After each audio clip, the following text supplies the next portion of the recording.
विनाश काले विपरीत बुद्धि।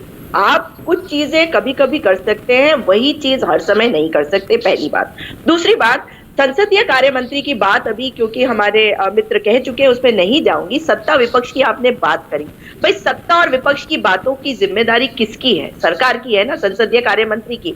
लेकिन अगर आप गुलामी में ही बैठे रह के एक व्यक्तिवादी पॉलिटिक्स करेंगे, लोकतंत्र में आप एक व्यक्ति के लिए आप पूरी संसद को स्टॉल करेंगे। तो मैं पिछले साल की एक रिपोर्ट देख रही थी जिसमें जो लोकसभा सचिवालय की एक रिपोर्ट थी, जिसके हिसाब से प्रति घंटा 1,60,00,000 रुपए खर्च आता है संसद को चलाने के लिए।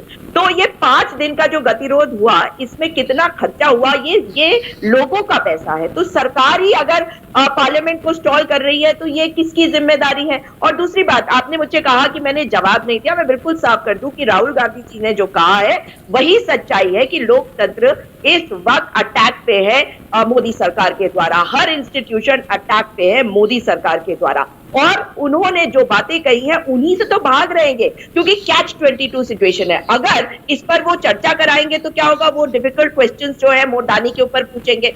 और अगर वो उनको रोकते हैं तो लोकतंत्र की हत्या तो उन्होंने करके दिखा दी। तो पूरी दुनिया में जाइए ना, दुनिया देख रही है कि आप क्या कर रहे हैं। अगर संसद में आप राहुल गांधी को नहीं बोलने दे रहे हैं तो ये बता रहा है कि आप जवाब नहीं चाहते। और अभी तो एक नई बात आ गई कि या तो वो ऑथेंटिकेट करे और या फिर वो माफी मांगे। ये वाला वर्जन पहले नहीं सुना मैंने, और मुझे पक्का यकीन है कि आपने भी नहीं सुना होगा।